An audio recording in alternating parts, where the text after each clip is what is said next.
Meantime, on Capitol Hill, all eyes are on Facebook CEO Mark Zuckerberg. He is set to testify before a joint hearing of the Senate Judiciary and Commerce Committees today, and then the House Commerce Committee tomorrow. In prepared testimony, Zuckerberg says, quote, "We didn't take a broad enough view of our responsibility, and that was a big mistake. It was my mistake, and I'm sorry. I started Facebook, I run it, and I'm responsible for what happens here." Just last week, the company disclosed that data from up to 87 million of its users, roughly 70 million Americans, may have been improperly shared with Cambridge Analytica. Joining us now, Endpoint Technologies Associates founder and president, Roger Kay. Roger, what are you expecting from Zuckerberg over the next couple of days? Yeah, hi, Dagan. Well, I think the prepared testimony makes it fairly easy, at least the front end of it. He just pretty much reads by rote what he put down on paper. But what you're going to see after that is a bunch of question and answer from the Congress people, and that's going to be much more interesting. Interesting how? Because Mark Zuckerberg won. And again, we were focusing on his appearance yesterday, that 2010 interview he was doing with Walt Mossberg and Kara Swisher, where he was sweating profusely, literally right. in a flop sweat. So the optics of it are important, but also when he's getting grilled by people who don't work in the technology industry, in the past, he can get pretty prickly about it. Yes, true. He's known to be somewhat spectrum autism, and therefore his emotions don't sync the way normal people's do. He's pretty amused by himself. He likes what he says, and he doesn't make very good television when he's extemporaneous. So I think that's going to be difficult. But I think it's important to note that he's leading with the idea that mistakes were made, and that he made the mistakes. I'm the CEO, I made the mistakes. But the fact of the matter is, this wasn't a mistake. I mean, the business model worked as designed. Mm-hmm. And what that really means is they were in the business of selling their access to their users and what their users were doing, the activity streams of their users, and targeting them carefully for advertisers. So they had the largest user base, and they could segment it the most granularly.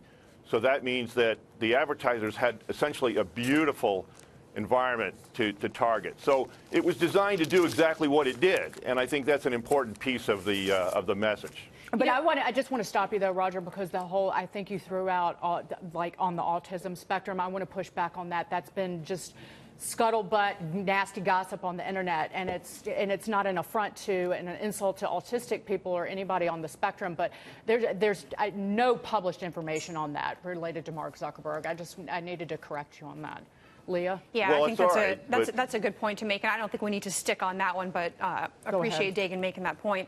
What I want to ask you is this. I think you make a great point that Facebook is a business model, and for the company to try to act in any way as though it's just really all about sharing and connecting people is just, I think people can see right through that.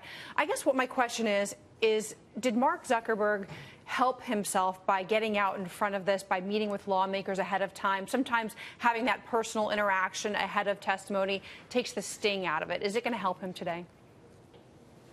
Well, I think he's doing everything he can to soften the blow, but it's still going to be difficult. I mean, I would be very interested to hear one of the Congress people ask him a question of what he meant when he called his users a phrase that begins with the word dumb, followed by an expletive that begins with F. Mm-hmm.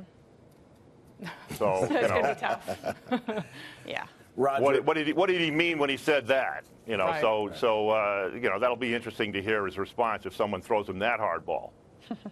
Roger, Mitch Rochelle, real quickly, and this is really a seminal moment right now for the social media industry in terms of what regulation looks like. But if you had a 30-second crystal ball of what regulation could be in the industry, what do you see it looking like? Well, Zuckerberg has actually laid out what they're doing and what they're attempting to do. I don't know. They didn't design this thing from the ground up for user security. They designed it from the ground up to sell users to advertisers. So to go back and retrofit it so that it works, where they can actually monitor things, I mean, the real answer is it would have to be curated in the sense that every post would have to be looked at by somebody in the company before it was allowed to go up publicly. And that would certainly put a stop to all this, but it's a tremendous labor-intensive enterprise, and they could never do that. Well, Roger, my issue with Mark Zuckerberg and even Sheryl Sandberg and the way that they have handled this and the way they've described the company for years, it was this, let's all hold hands and chant, I'd like to teach the world to sing, that Mark Zuckerberg somehow some scout leader who just wants to build communities and bring the world together. And in fact, it is it was growth at any cost type business.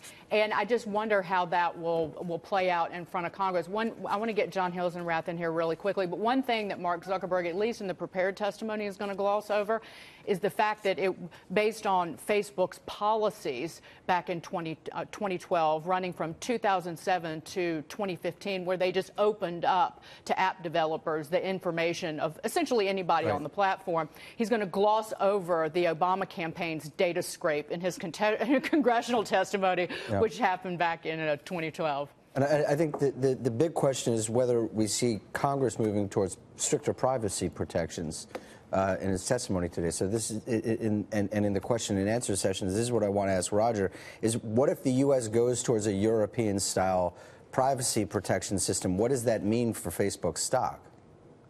Yeah, well, it's probably, in the end, not that great for Facebook stock.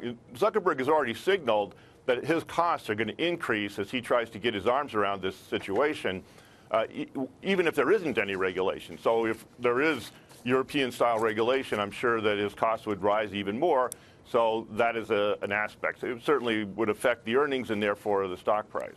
There's a great article we'll talk about as the morning rolls on, Roger, about how Facebook makes so much money. And the subhead is, so the social network's enviable profit margins are likely in for a permanent reset. So how much of that is factored into the stock remains to be seen. Roger, great to see you. Thank you so much. Thank you, Ding.